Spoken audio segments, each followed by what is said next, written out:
Kanaaf kitaaba kana keessa gaa maaltu jira? Akka itti rakkina akka itti rakkoo uumame sanallee hiikan hariiroo gidduutti, hawaasa gidduutti, dhaabbata gidduutti, waldaa gidduutti, maatii gidduutti akka biyyaatti kaa'amee jira. Sun immoo maaliin hiikamoo jettee dubbachuudhaan, mari'achuudhaan, walii wajjin haasa'uudhaanitu furmaata argamaa deema malee humnaan rakkoo tokko hiikuu otoo hin taane ukkaamsuu dandeessa. Garuu yeroo ta'e eegee rakkoon sun hin dhoha. Humnaan gaafa waa hiikuu yaaltu.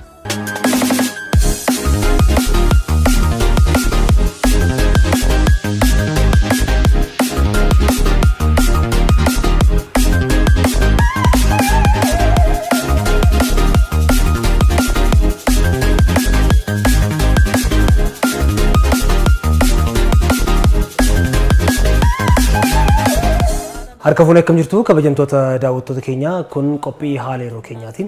Akkuma beekamu qophii haala yeroo keenyaa keenyaan keessummoota istuudiyootti affeerrachuudhaan dhimma yeroo irratti marii taasisna jechuudha.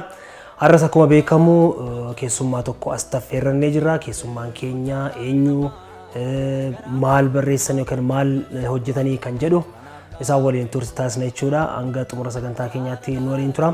Kan isin keessummeessaa si waliin turu ana Alamaayyoo Hayilamaariyaam. Bagana gaan dhuftani.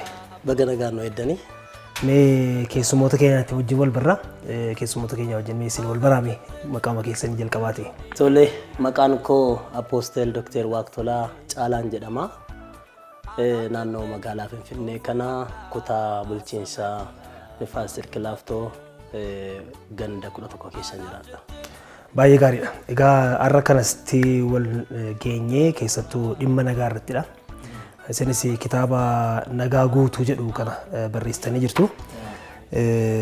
Mee waama nagaa irraa eegaluudhaaf jenna mee nagaa jechuun akkamiin hiikama isin biratti akkamiin ibsama? Egaa akkuma maqaa isaa irraa arginu macaafa kana kitaaba kana nagaa guutuu jechuun maal jechuudha kan jedhu gaaffii nati kaafatte gaaffii bareedaadha. Nagaa guutuun jira, nagaa hir'uun jira. Nagaa gosa garaagaraatu jira. As keessatti kan barreesse garuu nagaa guutuu jedha. Nagaan guutuu gaafa jennu maal jechuu keenya?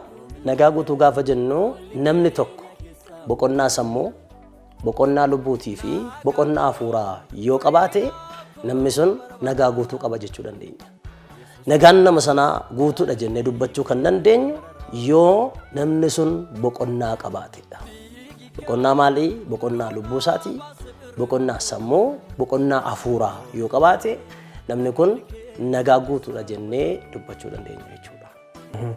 Mee nagaadhaaf galtee kan ta'uu danda'u yookaan immoo nagaadhaaf dhimmi barbaachisaa ta'e maali? Nagaadhaaf dhimmi barbaachisaa ta'e nagaan dhala namaa qofaaf otoo hin taane bineensa daggalaatiif baay'ee barbaachisaadha. Bineensa daggalaa duwwaa miti.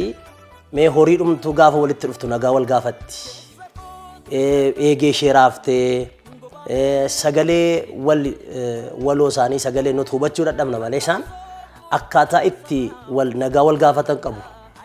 Mucaa baadiyyaatti dhalatee guddateedhani. Horiin dhaltee jabbii ishee gaafa galgala galtu jabbiin ishee haadhatti marratteetu gaafa dhuftu haati sagalee deebiftuu qabdi haadha mucaa seetiif ilmoo dhalte sanaaf. Kana jechuun nagaa wayii dhiyeessaafii jirti. Yeroo kana jabbiin yookiin isheen dhalatte kun immoo eegee ishee ol qabuudhaan haadha simatti jechuudha. Kanaaf nagaan kun dhala namaatiif, bineensaaf, horiidhaaf baay'ee murteessaadha. Akka biyya keenyaattis ta'ee akka addunyaattis ta'e immoo yeroo ammaa kana dhimma ijoo fi dhimma baay'ee murteessaaf barbaachisaadha. Kanaaf akkamittiin nagaa kana fiduu dandeenya? Akkamittiin nagaa kana argachuu dandeenya? Nagaa guutuu gara nagaa guutuu kanatti namni tokko akkamitti dhufuu danda'a kan jedhuun kitaaba kana barreesse jechuudha. Kitaaba kana keessatti kan macaafa qulqulluu illee wal qabsiistanii waan barreessitan qabdu. Macaafa qulqulluu kakuu moofaa fi kakuu haaraa jettanii kana keessatti dhimma nagaatiin wal qabsiistanii kan kaastanii. Mee macaafa qulqulluu kanaan wal qabatee kana keessatti nagaa akkamiin ibsame macaafni qulqulluu? Macaafni qulqulluun kakuu moofaa keessattis kakuu haaraa keessattis hiikii nagaa tokkumadha. Afaan garaagaraa fayyadamu malee hiiki nagaa tokkumadha. Yeroo kitaaba keenya kana ilaaltu keessumaa gara boqonnaa shanitti yeroo dhuftu nagaa kakuu moofaa keessatti yeroo ibsamu akkamittiin ibsamaa jedheetu fuula 43 irra jira jechuudha. Inni kun nagaan kun shaaloom jedhama afaan Hibruutiin jechuudha. Afaan Hibruutiin shaaloom jechuun immoo hiika baay'ee of keessaa qaba. Sanuuti akka fayyaa keetii nagaadha waliin jennu otoo hin taane kana qofaa odoo hin taane tokko ati nagaadha. Lama waan ati qabdu qabeenyati qabdu nagaadha. Sadaffaa qabeenyati qabdu nagaadha. Afuraffaa naannoon kee dallaan kee nagaadhaan dalla'amee jira. Inni shanaffaa fi inni xumuraa immoo lolliif oduun lolaa kan hin jirre tasgabbii jechuudha. Shaaloom jechuudha. Kanaaf Israa'eloonni bara kakuu moofaatti gaafa nagaa wal gaafatan shaaloom shaaloom waliin jedhu. Nagaadha nagaan siif haa ta'u waliin jedhu. Kanaaf nagaan kun egaa kakuu moofaa keessatti bara kakuu moofaa keessatti utuu Yesuus Kiristoos hin dhalatin dura kan ture yoo ilaallu shaaloomiin hiikamee jira. Shaaloomiin kun immoo hiika guddaa bal'aa kan of keessatti qabatee jira jechuudha. Ana dabalatee maatii koo dabalatee qabeenyi koo nagaa ani nagaa sammuun koo hafuurri koo hundumti jireenyi koo nagaadha. Hafuurri koo nagaadha. Lubbuun koo nagaadha. Sammuun koo nagaadha. Qabeenyi koo nagaadha. Maatiin koo nagaadha. Daa'ima yoo qabaatte daa'imni kee horiin kee hundumtu wanta ati qabdu hundumtu nagaadhaan gaafa marfamu shaaloom jechuudha jechuudha. Gabaabaadhumatti yaaddoon lolaaf oduun lolaa kan keessa hin jirre jechuudha. Kakuu moofaa keessatti jechuudha. Akkasuma kakuu haaraa keessattis bal'inaan gaafa ilaallu baay'ee innis kanarraan baay'ee waan adda ta'e miti fuula 52 irra jira. Kitaaba keenya kana fuula 52 irratti waa'ee kakuu haaraa keessatti nagaan maal akka fakkaatu ibsina ilaalla jechuudha. Gooftaan Yesuus Kiristoos gaafa lallaba jalqabu, lallaba inni jalqaba gaafa jalqabu gaara irratti gaafa lallaba jalqabu wangeelaa Maatiyoos boqonnaa 5 irratti jechuudha. Warri nagaa buusan hagammadanii jedhe. Mootummaan Waaqayyoo kan isaaniiti jedhe. Argitee kana jechuun nagaa buusuu irraa jalqabe jechuudha. Gooftaan keenya Yesuus Kiristoosis kan inni dhufeef gara biyya lafaa kan dhufe inni guddaan jalqaba namaaf nama warra wal lolee warra gumaadhaaf wal eeggatan walitti araarsee tokko godhe. Efesoon boqonnaa 2 irratti. Isa booda keenyan diinummaa namaaf nama gidduu ture diigee keenyan diinummaa namaaf waaqa gidduu jiru diigeetu nama haaraa tokko nagaa uumee sokkee jechuudha. Nagaa walii wajjin namaaf nama walitti nagaa godheeti. Namaaf nama walitti nagaa godhe kan ammoo abbaadhaa wajjin nagaa godhe jechuudha. Kanaaf kakuu haaraanis ta'e kakuu moofaanis nagaa guddaa nagaa guutuu kan jedhu kana hiikni isaanii tokkumaadha jechuudha. Adeemsuma waliigalaa keessatti dhimma nagaa wal qabatee nagaa kan booressan immoo hedduutu jiru. Dhimmoonni garaagaraa jiraachuu danda'u. Keessattuu amma biyya keenya keessatti ilaaluun yaala waliigalaa bakka tokko tokkotti nageenyi rakkoon nageenyaa ni mul'ata. Haa ta'u malee dhimmoonni nagaa kana booressan maal fa'idha jennee kaasuu dandeenya. Tarii kitaaba kana keessatti tuqxanii jirtu. Jarreen kana immoo warra booraan kana immoo sirreessuudhaaf akkamiin itti adeemama laata kan jiru kanamee. Gaaffii baay'ee bareedaadha. As keessatti diinota nagaa yookiin nagaa kan booressan kan jedhu kitaaba keenya kana boqonnaa 7 fuula 56 irra jira. 56 kaasee jira. Nagaa kan booressu gaafa jennu wantoota baay'eetu nagaa booressuu danda'a. Jalqaba namooti baay'een hiika nagaa kana wallaaluu isaaniiti. Namni kamiyyuu yoo nagaa ta'edha kan ba'uu danda'u, kan galuu danda'u, kan dubbachuu danda'u, kan nyaachuu danda'u, kan uffachuu danda'u, kan dhuguu danda'u yoo nagaan jiraatedha. Barachuu kan dandeessu yoo nagaan jiraate, barsiisuu kan dandeessu yoo nagaan jiraate. Kan nuti wangeela lallabuu dandeenyu yoo nagaan jiraatedha. Kan yoo nagaan jiraate baatee galtaa, yoo nagaan jiraate nyaattaa, yoo nagaa qabaattedha bishaan dura kee jiru kan dhuguu dandeessu. Nagaa waan qabnuuf aniifata teenyee haasaa jirra. Namoonni amma dhaggeeffataa jiran kunis nagaa waan jiraatuuf. So wantooti nagaa booressan kaafa jennu immoo maal jechuudha? Isa jalqabaa hiika nagaa wallaaluudha. Inni jalqabaa bakka lamatti qoodamanii jiru. Keessoodhaaf ala jedhamee qoodamee jira. Keessa keenya wanti jiru jira. Alarraa immoo wanti nagaa keenya booressu jira. wanti guddaan nagaa keenya booressu hin ulfaataan isa alarraa nutti dhufu otoo hin taane isa keessa keenyaati. Isa keessa keenyaati. Namni tokko yoo nagaa ta'e yoo ta'u fakkeenyaaf ani yoo nagaa ta'e si wajjin nagaa ta'uu nan danda'a. Namoota kan biraa wajjin nagaa ta'uu nan danda'a. Yeroo ammaa kana garuu yoo fudhattee ilaaltee namooti baay'een ofuma isaaniitii nagaan qaban. Qorannaa garaagaraa yoo fudhattee ilaaltee baay'een namootaa ofiin haasaa adeemu karaarra. Rakkoon isaan ofiin haasaa adeemaniif maaliif yoo jettee nagaa waan hin qabneef. Kana qofaas miti. Namooti baay'een immoo ciisanii birribuma ammaa dhaqanii gaafa siree gaariirra ciisaniiti garuu hirriba hin qaban, boqonnaa hin qaban. Ifin qoricha fudhatu. Qoricha maal isaan godhu akka isaan raffisu sammuu isaanii kana yaaddoon dhiphinne irraa ka'ee akka raffisuu fi qoricha fudhataniiti qoricha sanaan ciisu addunyaa kanarraa gaafa qorannoo baay'een gaafa dubbatu jechuudha.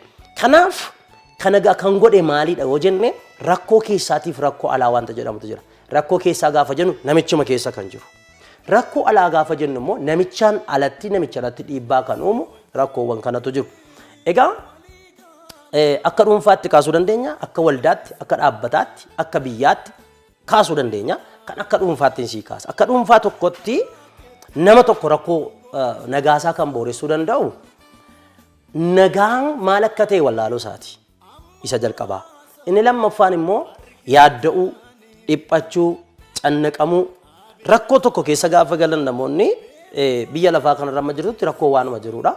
Rakkoo kam keessa gaafa galan qooda rakkoo sanaaf furmaata barbaadu rakkoo sana keessa ta'anii yaadda'u, rakkoo sana keessa ta'anii boo'u, rakkoo sana keessa ta'anii dhiphatu. Sun immoo ittuu nagaa isaanii booressa jechuudha. Ittuu jireenya isaanii miidha jechuudha. Kanaaf inni guddaan yaadda'uu otoo hin taane sodaachuus otoo hin taane wanti guddaan maal ta'uu qabna nagaa kana barbaaduu qabna. Akkamittiin nagaa sana yaaduudhaan tokko waan nagaa dubbachuudhaan lama waan nagaa gochuudhaan. Yeroo baay'ee namoonni naannoon isaanii akka nagaa ta'uu barbaadu, manni isaanii akka nagaa ta'uu barbaadu, jireenyi isaanii akka nagaa ta'uu barbaadu, nama kamiin yoo barbaade biyyi keenya akka isheen nagaa taatu barbaadaa jedha. Garuu waan nagaa immoo hin dubbatu. Garuu waan nagaa immoo hin hojjetu. Akkamittiin waan nagaa akka akkasii ta'uu barbaada waan nagaa hin dubbattu yoo ta'e waan namaaf nama walitti buusu, waan hiriyaaf hiriyaa walitti buusu, waan obboleessaaf obboleessa walitti buusu dubbatta yoo ta'e nagaa barbaadaa jirtu jechuudha. Kanaaf nagaan macaafni keenya maal macaafni qulqulluun maal loon jedha macaafa faarfannaa boqonnaa 34 kaatee yoo dubbiftee lakkoofsa 6 7 8 yoo dubbiste yaa nama nanaa jedha. Amma lakkoofsa asuma gadama xumuraatti yoo dubbifatte jechuudha. Yaa nama nanaa jedha. Jireenya gaarii argachuuf barbaaddaa jedha. Jireenya gaarii argachuu barbaadda yoo ta'e bara dheeraa jiraachuu barbaadda yoo ta'e nagaa barbaadda yoo ta'e jedha. Wanti tokko arraba kee hamaatti eeggadhu jedha. Kanaaf namni nagaa barbaadu tokko waan nagaa isaa booressu irraa of qusachuutu irra jiraata. Wanti baay'een keenya rakkoo nagaa dhabiinsa keenyaa fi qaama alaa dhufe miti. Maddinumadha jechuudha. Wanti tokko madda isaa yoo beekte salphaatti cufuu dandeessa. Rakkoo tokko madda isaa yoo madda rakkoo keetti argachuu dhabdeedha kan furmaata dhabdu. Maddi rakkoo keenyaa, maddi nagaa dhabuu keenyaa numa mataa keenyadha. Maal gochuudhaan waan nagaan akka nu ta'u barbaanna garuu nagaa immoo hin dubbannu garuu nagaa immoo yaannu. Kanaaf maal ta'uu qabna ree? Nagaa yaaduu qabna, nagaa dubbachuu qabna, waan nagaa walitti nama wajjin walitti nu fidu. Ifin ofiidhuma keenya immoo wanta nagaa nuu kennu hojjechuu, yaaduu, dubbachuu. Akkaataa kanatti nagaa keenya eeggachuu dandeenya. Wantoota nagaa keenya booressan wantooti baay'een jiru. Naannoo keenya kan jiru jira. Haalli nu keessa jirru jira. Qaala'insi jireenyaa jira. Jireenyi dhuunfaa rakkinatti keessa jirtu jira. Dhukkubni jiraachuu danda'a. Rakkoon garaagaraa jiraachuu danda'a. Isaan kana hundumaa keessatti garuu madda nagaa keessa booressu sana madda isaa yoo argatte salphaatti nagaa kee eeggachuu dandeessu. Diinoti nagaa isa alarraa nutti dhufu caalaa isa keessa keenyaa ka'uudha rakkoo kan nutti qabu. Kana jechuun hinaaffaa nama tokkotti gaafa hinaaftu hirriba malee bulta, boqonnaa malee bulta jechuudha. Boqonnaa hin qabdu. Sammuun kee boqonnaa hin qabu, lubbuun kee boqonnaa hin qabu, hafuurri kee boqonnaa hin qabu. Yeroo kana ituun jaallateen maal ta'aa deemta? Nagaa dhabaa deemta jechuudha. Kanaaf walitti hinaafuu dhiisuu, waan nagaa ta'e barbaadu. Kan biraan sodaa keessaa bilisa ba'u. Yeroo baay'ee diinoti nagaa inni guddaan tokko sodaadha. Namoonni keenya maal ta'u hin sodaatu? Hojjechuu barbaadanii sodaatu, nagaduu barbaadanii sodaatu, barachuu barbaadanii sodaatu, yoon kufee'oo maal sodaatu jettee yoon kufee'oo yoon kassare yoo jedhu otoo naatu man jalqabini asuma achi sodaatu jechuudha. Kun egaa maa inni akka namichi nagaa dhabu isa godha jechuudha. Maaliif ofitti amanamummaa hin qabu waan ta'eef nagaa dhabaa deema. Jireenyi isaa kun gaafa duwwaa ta'u, manni isaa gaafa duwwaa ta'aa deemu, kiishiin isaa gaafa duwwaa ta'aa deemu, jireenyi isaa kun gaafa duwwaa ta'aa deemu nagaa dhabaa deema jechuudha. Nagaan kun egaa eessa jira eessa immoo hin jiru yoo jette isa beekumsa qabaa baay'ee barateeratti jettus nagaan qabu. Baay'ee barateera kan jettus. Hin baranne immoo baadiyyaa keessaa immoo miila duwwaa deemanatti jettus nagaan qabu. Lakkii baay'ee qabeenya qaba namichi kun sooressaa dureessa addunyaa kanaati yoo jettee nagaan qabu. Dureessi addunyaa kanaa Bill Gates kan jedhamu beektaa gaaffii tokko gaafatamee ture yeroo tokko. Mee wanta ati gochuu hin dandeenye yookiin immoo wanta ati barbaaddu maaltu jira jedhanii gaafatan. Addunyaa kanarraa waan hin barbaade gochuu nan danda'a. Sa'aatiin barbaadettis lafa hin barbaade nan ga'a jedhe. Garuu waa tokkoon dhabeedhe. Maal jennaan nagaan dhabeedhe. Argite Bill Gates jechuun nama baay'ee addunyaa kanarraa qabeenyaan beekamaadha. Haa ta'u iyyuu malee garuu maal dhabe namichi kun nagaa dhabe. Nagaa akkamii? Nagaa itti boqotu. Boqonnaa jireenya isaatiif namoonni tokko tokko waan qabeenya qabaniif waan nagaa qaban itti fakkaata yookiin immoo waan qabeenya dhabaniif immoo nagaa waan dhaban itti fakkaata.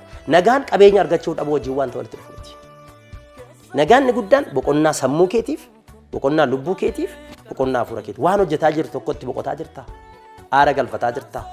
Isa kana namoonni tokko tokko immoo gaafa dadhabanii dhaqanii ciisu. Gaafa ciisanii akka isaanitti maal gochaa jiru isaan boqotaa jiru miti. Foon isaanii boqochuu danda'a. Yaanni isaanii garuu wayini Ameerikaa deemaa, wayini Awurooppaa deemaa, yaanni isaanii boqotu jechuudha.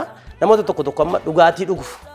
Dhugaatii gar malee dhuganiiti maaliif dhugaatii kana dhuddaa maaliif akkasuma choofta jettee ammatuu gaafattee cinqatii hin qabaa, dhiphina hin qabaa, kanaafuu dhiphina kana irraanfachuuf jecha dhugaatii kana dhugaa siin jedhu. Namoota baay'ee gaafadheera waan ta'eef. Isa boodoo dhugaatii sana boodoo gaafa jettee gaafattu machiin sun gaafa irraa galu gara kamitti deebi'u? Gara dhiphina sagalee isaatti deebi'u. Gara yaaddoo sagalee isaatti deebi'u. Gara nagaa dhabuu sagalee isaatti deebi'u. Kanaaf wantoota nagaa keenya booressan yookiin wantoota nagaa keenya jeeqan irraa of qusachuun baay'ee barbaachisaadha. Inni kunis immoo maanni waan hamaa yaaduudha. Waan hamaa yaadda yoo ta'e obboleessa kee irratti, hiriyaa kee irratti, namoota naannoo jira kee jiranitti karaa kamiin na baluun miidha, karaa kamiin na baluun akkas godha jettee waan hamaa nama sana irratti yaadda yoo ta'e namichi na tamaatti yaaddu nagaa rafee bula. Ati garuu nagaa hin qabu. Kanaaf ati karaa kamiin isa miidha jedhee tanan waa'ee kee dhiphataa bula. Ati garuu raftee bulta jechuudha. Kanaafuu inni guddaan maanni waa'ee namaa waan hamaa yaadurra waan gaarii namaa yaadu. Kanaan nagaa guutuun argama. Baay'ee gaariidha. Egaa nagaadhaan wal qabatee egaa nagaan yeroo baay'ee nagaan eessaa argama jedhanii namoonni kaasan jiru tokko tokko. Akka gaaffittis kan kaasan jiru waan ta'eef isin gaafachaa jira. Kanaaf nagaan kun eessaa argama? Eenyutu nu kennas nagaa kan jedhus kan kaasan jiru namoonni tokko tokko. Haa ta'u malee dhimma nagaatiin wal qabatee nagaan egaa eessaa akka argamu sunu beektu waan ta'eef tarii nagaan kun eessaa argama haala kamiinis eenyutus nuuf kennaa kan jedhume wal qabsitanii kitaaba keessan keessas jira waan ta'eef kitaaba keessa tuqxanii jirtu sana keessatti kanaaf sana akka ibsan barbaadeen. Maddi nagaa keenyaa eenyudha kan jedhuuf nagaa guutuun kan jiru Kiristoos keessa. Filiphisiyoos Efesoon boqonnaa 2 lakkoofsa 14 irratti Phaawulos maal jedhaa? Kiristoos nagaa keenya jedhe. Kana qofaas miti. Isaayyaas boqonnaa 9 irratti gaafa irratti dubbiftu lakkoofsa 6 kaasee mucaan nuuf dhalateera ilmi nuuf kennameera jedheetu maqaansaa gorsaa dinqii waaqayyo jabaa abbaa bara baraa jedheetu hangafa nagaati jedha. Kanaaf nagaan dhugaan kan jiru gooftaa keessa jira. Nagaa dhugaa kan nu kennu maddi nagaa inni guddaan inni dhugaan Kiristoos keessa jira jechuudha. Warroonni Kiristoosin qaban maal qabu jechuudha? Nagaa qabu jechuudha. Dhugaatti jechuun maqaadhaaf gooftaa duukaa bu'u otoo hin taane really sirriidhumatti gooftaa duukaa warri bu'an nagaa qabu. Haala kamiin keessa ta'an haalli isaan keessa jiran sun rakkisaa yoo ta'e iyyuu qoramsa garaa garaa keessa yoo jiraatan iyyuu maal qabu? Nagaa qabu jechuudha. Kanaaf maddi nagaadhaa gooftaa keenya. Kanaaf nagaa kana moonutu tiffata jechuudha. Situ eeggata jechuudha. beektee nagaan amma qabeenya namooti keenya hin beeknedha. Maal qabda osoo hin jedhe amma anumaan qabu hiyyeessa jedhu garuu qabeenyi guddaan nagaadha. Namni nagaa qabu qabeenya guddaadha.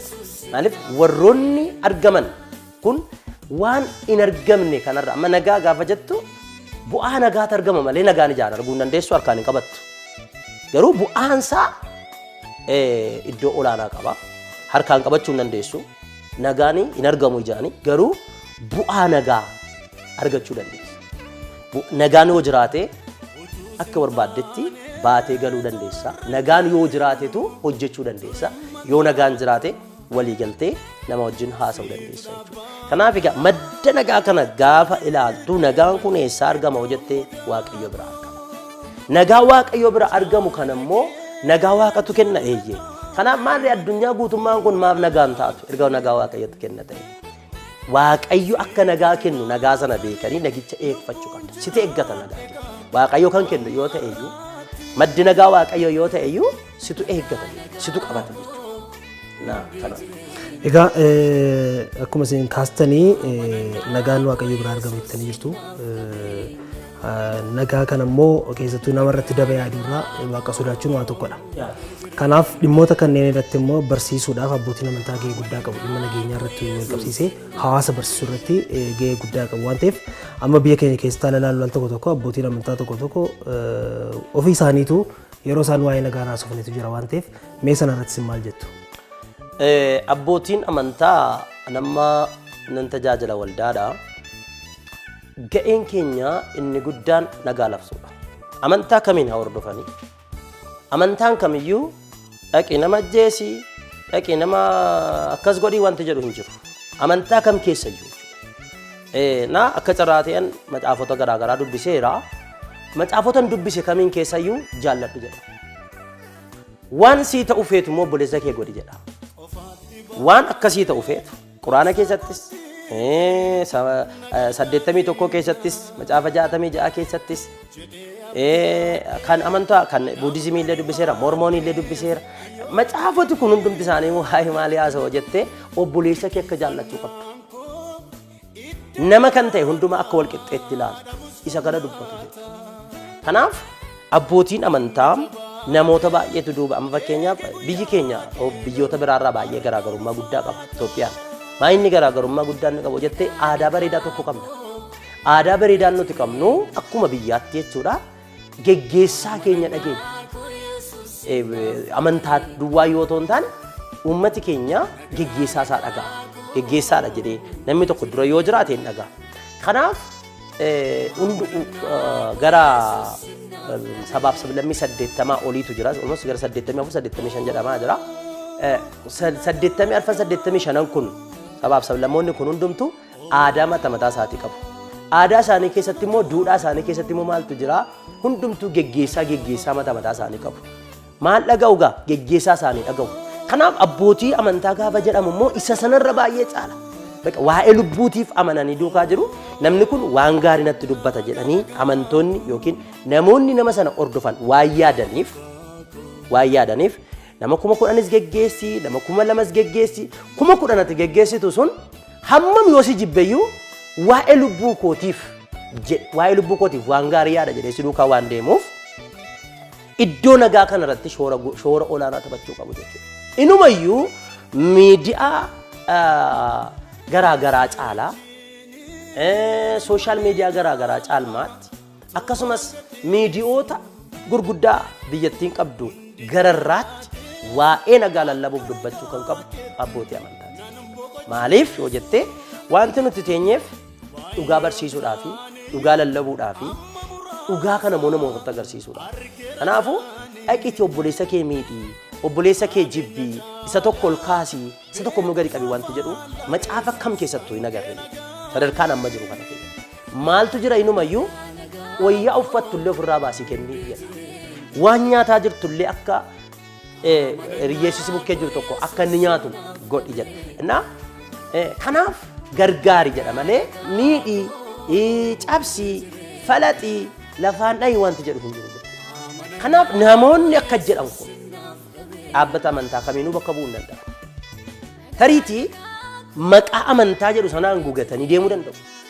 Garuu maqaa amantaa jedhamu sanaan guugatanii yoo deeman iyyuu wanti isaan dubbatan suni amma badaadhuma namni nagaa yoo dubbatte malee aniif qilleensis namnis horiinis maal barbaadaa jira nagaa barbaadaa jira waan ta'eef hundumtuu utuu akka kootii amma wallaaluma kootii wanti dubbachuu barbaadu abbootii amantaa kan taane hundumtuu waa'ee nagaa kana afaan beennuuf qooqa beennuun utuu dubbannee uummati keenya nagaa ta'a jechuudha. Baay'ee uummati Itoophiyaa persentiin 80 ol uummata amantaati. Persentiin 80 ol jechuudha. Na amantaa qaba.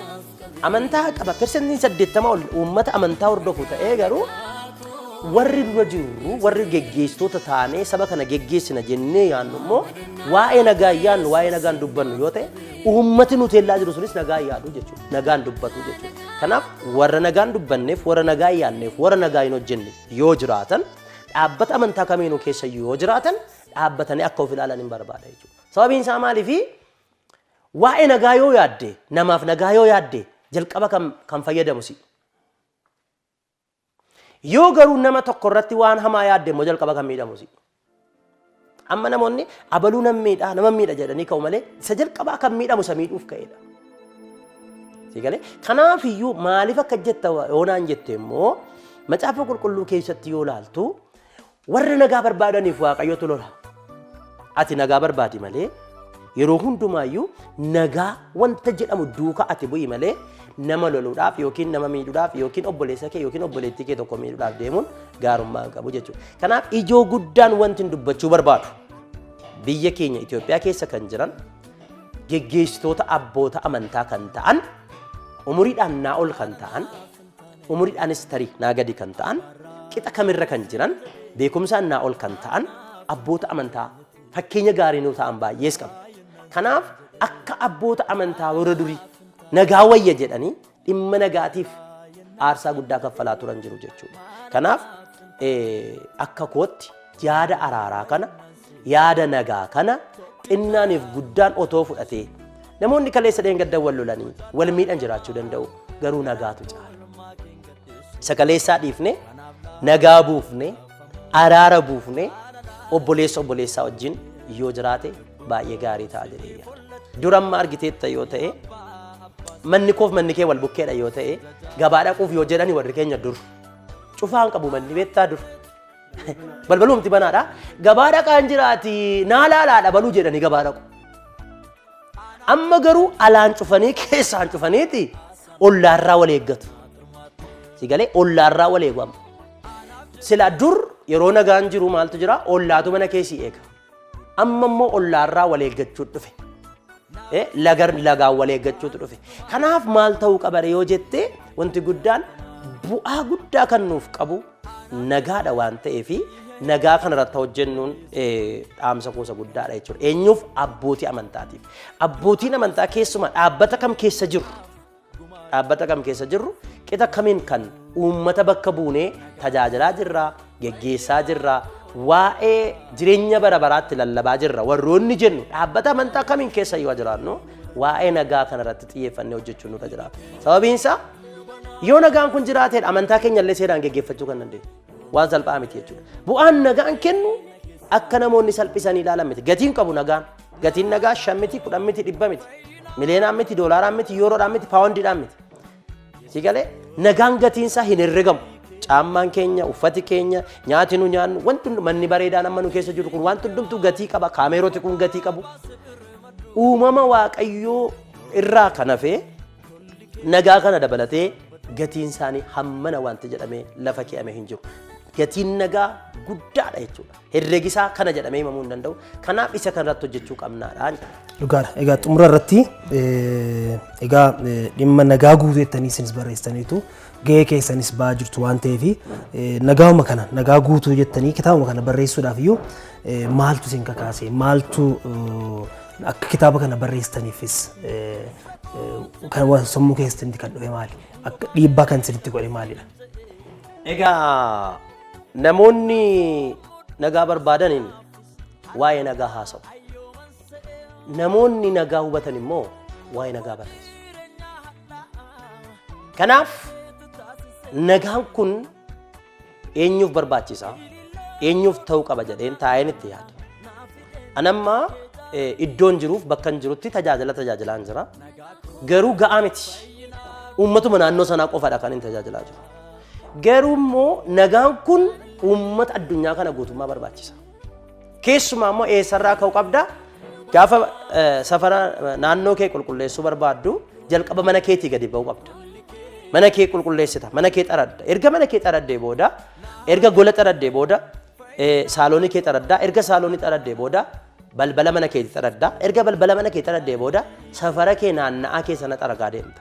Kanaafiyyuu nagaan kun eessarraa ka'uu qaba? Jalqaba waaqtolaarraa ka'uu qaba. Ittaan eenyuun ta'uu qaba? Waldaa maatii koo ta'uu qaba. Maatii koo taane waldaa koo namoota naannoo sana jiru ta'uu qaba jechuudha. Kanaaf kana bira ga'uudhaaf immoo uummata kana bira ga'uudhaaf namoota kana bira qaqqabuudhaaf jedheetan namoota baay'ee bira akka inni ga'uuf jedheetanii kitaaba kana barreesse. Wanti guddaan amma nu barbaachisu emergency yoo jettee Itoophiyaadhaaf wanti barbaachisu amma birriis miti, doolaaras miti. Siigalee Itoophiyaatti beekaanis hin hir'anne, wallaalaan hin hir'anne, biriin hin hir'anne maaltu nutti hir'atee jira yoo jettee nagaaf jecha jettu qofadha. Addunyaa kanatti maaltu hir'atee jira yoo jettee nagaadha. Argitee amma dheengaddaa Israa'elii fi Gaazaan wal lolaa turan. Filisxeemonni wal lolaa turan. The same akkasuma Raashiyaa fi Yuukireen wal lolaa turan. Yuukireen biyyoota addunyaa kana keessaa qabeenyaanis ta'ee bareedinaanis ta'ee biyya guddoo turte. Amma garuu maal fakkaataa jirti? Daaraa taatee jirti. Maaliif? Nagaan waan hin jirreef. Eenyuun gidduu? Biyyaaf biyya gidduu nagaan waan hin jirreef biyyi tootaalii gadi bu'aa jirti jechuudha. Akkasuma biyyoota Israa'elii fi biyyoota Filisxeemotaa, biyyoota Gaazaawwan kana yoo ilaaltee fudhattee ilaaltee gamoo gurguddaatu diigamaa jira. Lubbuu baay'eetu badaa jira. Maal waan hin jirreef? Qabeenya dhabaniiti jarri kun? Never. Maal dhaban? Nagaatu hin jiru jechuudha. Otuu garuu nagaan jiraate, waliin haasa'uun jiraate, wal dhaga'uun jiraate, walii wajjin dubbachuun jiraate, namni wal dhabuu danda'a, namni walii galuu dhiisuu danda'a. Garuu maaltii ka'u jettee haasaatu hiika, mareetu hiika. Miillumti koo kun amma ganama yeroo ba'u miilli koo mirgaa kun miilla koo bitaa kana dha'ee ture. Baay'ee na dhukkubee gaafa gadi amma bira barri gadi godhadhamu. Garuu dha'ee ka'eetu isumatu immoo baatee deemsise. Kana jechuun maanni namoota wajjin jirru wajjin walitti bu'uun jira. Hojii irratti maalatti walitti bu'uun jira. Garuu walitti bu'iinsi sun humnaanii kama otoo hin taane haasaadhaan, dubbiidhaan, mareedhaan hiikama. Kanaaf kitaaba kana keessa gaa maaltu jira? Akka itti rakkina, akka itti rakkoo uumame sanallee hiikan. Hariiroo gidduutti, hawaasa gidduutti, dhaabbata gidduutti, waldaa gidduutti, maatii gidduutti akka biyyaatti kaa'amee jira. Sun immoo maaliin hiikama jettee dubbachuudhaan, mari'achuudhaan, walii wajjin haasa'uudhaanitu furmaata argama adeema malee humnaan rakkoo tokko hiikuu otoo hin taane ukkaamsuu dandeessa. Garuu yeroo ta'e eegee rakkoon sun hin dho'a. Humnaan gaafa waa hiikuu yaaltu. Garuu haasaadhaan gaafa hiiktu immoo wanti dho'us hin jiru rakkoon sun raawwatee hiikamaa deema jechuudha. Kanaafi nagaan kun egaa akkam barreessu macaafa nagaa guutuu jedhu kana akkam barreessu kan naka kaase inni guddaan taayitan sarchiin godhe jechuudha. Gaafan barbaadu Google irras barbaadeera. Afaan garaagaraatiinis afaan Amaariffaa, afaan Ingiliffaa, afaan Oromiffaatiin barbaadeetanii macaafa kana nabi. Sigalee macaafa kana gaafan dhabu na keessa immoo jira barreessee uummataaf gumaachuun qaba jedheetanii afaan Oromiffaatiinis, afaan Ingiliffaatiinis, afaan Amaariffaatiinis barreessee jira jechuudha. By the way. Inna amma afaan Oromiffaatu xumurame. Kun already amma xumuramee eebbifamee jira. Sanbata darbee eebbifamee caamsaa afuri. Amma yoo fedha Waaqayyoo ta'e afaan Oromiffaati, afaan Amaariffaatiif afaan Ingiliffaa immoo maattamiyaa jira jechuudha. Torbee dhufu kana afaan Ingiliffaatti xumuramee ba'a. Itti aanee afaan Amaariffaati jechuudha. Maaliif uummati keenya Itoophiyaa keessa jiru persentii baay'een isaanii afaan kana sadan haasa'u. Afaan Ingiliffaa, afaan Amaariffaatiif, afaan Oromiffaa. Afaan kana sadantu dubbatamaa jira paablikaali jechuudha. Kanaaf afaan kana sadanitti hiikeeni xinnaadha amma guddaatti, beekaadha amma isa wallaalaatti kan barbaachisu dhala namaa guutummaadhaaf. Ma as keessa tiksooti jiru. Tiksoota qofaa immoo otoo hin taane akkamittiin nagaa argachuu akka danda'an. Namni kam gara nagaatti akkamitti dhufuu danda'a? Nama kan ta'e. Jalqaba ofii nagaa akka ta'u. itti aansee immoo maatii isaatiif ollaa isaatiif akka nagaa ta'uu fi kitaaba kana barreessee jechuudha. Kitaaba kanarraa gaa maal hubattaa? Yoo ati nagaa taate maatiin kee nagaa ta'a. Maatiin kee nagaa yoo ta'e ollaa keetu nagaa ta'a. Ollaan nagaaf ollaan nagaa naannoo nagaa ta'e ijaara. Naannoon nagaaf naannoon nagaa immoo biyya nagaa ta'e ijaara. Biyya nagaa biyya guddoo nagaa qabdu ijaaruudhaaf nama nagaa qabu tokkitti irraa kaa'ate. Hazaa wantooti nagaa namaa jeeqan sun immoo cabaa hafaa deemu duudhaalee baay'een nuti qabnu wajjin jiraachuu, wajjin dhuguu, wajjin deemuu, harka wal qabuudha. Amma kana garuu wantooti nagaa namaa booressan baay'ee waan jiraniif isa kanarraa dhalooti akka of eeggatuuf keessumaa dhaloonni ola deemaa jiru kuni nagaa barbaaduu qaba. Barachuudhaaf, of jijjiiruudhaaf, biyya jijjiiramte arguudhaaf nagaa barbaaduu irra jiraata jedheetanii kitaaba kana barreesse. Baay'ee gaariidha. Sila dhimmi nagaa yoo haasa'ames hin dhumu. Daqiiqaa hedduu fudhata waan ta'eef sa'aatiin keenyas murtaa'aa waan ta'eef kan warratti dhaabuudhaaf dirqamneerra. Egaa namoonni dhimma nagaa guutuu jedhu barbaadanii isin bira argachuu danda'u jechuudha. Dooktar Waaqtolaa Caalaatiin kan barreeffame waa'ee nagaan maal barbaada, nagaan akkamiin guuttachuun danda'ama, akkamiin rakkoon nagaa furamuu danda'a kan jedhu dhimmoonni waliigalaa kitaaba kana keessa jiru waan ta'eef daawwattoonnis yookaan immoo namoonni dubbisuu barbaadan kitaaba kanarraa dubbisanii hubachuu danda'u jechuudhaan dhaamsa keenya kanumaan dabarsaa. Sagantaa keenya kanarraa kan irratti dhaabna jechuudha. Tarii gara fuulduraatti immoo kitaaba birootiin wal arguu dandeenya. Dhimma nagaa irrattis barbaachisaa yoo ta'e sagantaa akkanaatiin deebinee waliin mari'achuu dandeenya jechuudha. Eeyyee guddaa galatoomaa isinillee akkasuma namoonni bilbila keenyaallee asirra jira waan ta'eef Duwwaa 9 70 Duwwaa 2 77 78 kanaan nu argachuu danda'u. Akkasumas iimeelii keenya waaqtolaa caalaa 22@gmail.com dhaan yoo barreessan nu argachuu danda'u. Yookaan immoo apostel.waaqtolaa.org yoo jedhanii googaliidhaan sarchi godhan nu argachuu danda'u. Akkasumas kitaaba kana onlaayinii irratti upload goonee jirra. Amazon Itoophiyaa irratti nagaa guutuu kan jedhu sarchi yoo godhan argachuu danda'u. Akkasumas GG Itoophiyaa kan jedhamu online shopping jira. Isarratti illee upload goonee jirra. Karaa sanas sarchi yoo godhan argachuu danda'u. Itoophiyaa keessas haa ta'u Itoophiyaan alas biyya kamittuu erguun hin danda'ama jechuudha. Biyya kamiin yoo jiraatan kitaaba kana argachuun salphaadha jechuudha. Tole ulfaadhaa Dooktar Waaqtolaa Caalaa as istuudiyootti argamtanii dhimma nagaa guutuu irratti yaada bal'aa nuu kennitaniif maqaa kootii fi maqaa daawwattootaan hedduun isin galateeffadha. Ayyee isinillee guddaa galatoomaa daawwattoota keenyallee Waaqayyo isin haa eebbisu eebbifamaa. Nagaa guutuun isiniif mana keessaniif maatii keessaniif biyya keenyaaf addunyaaf haa ta'u jechuun jaalladhaa. Shalom. Egaa kabajamtoota daawwattoota keenyaa qophiin haaloo keenyaa nagaa irratti xiyyeeffachuudhaan kan isin dhiyeessine kan gammaatti daawwachaa turtan ta'a. Amma immoo torban immoo yookaan immoo sagantaa keenya itti aanu immoo qophii biroo yookaan immoo keessummaa biroo qabannee hanga deebinutti hagasitti turtii gaarii isinii jedha.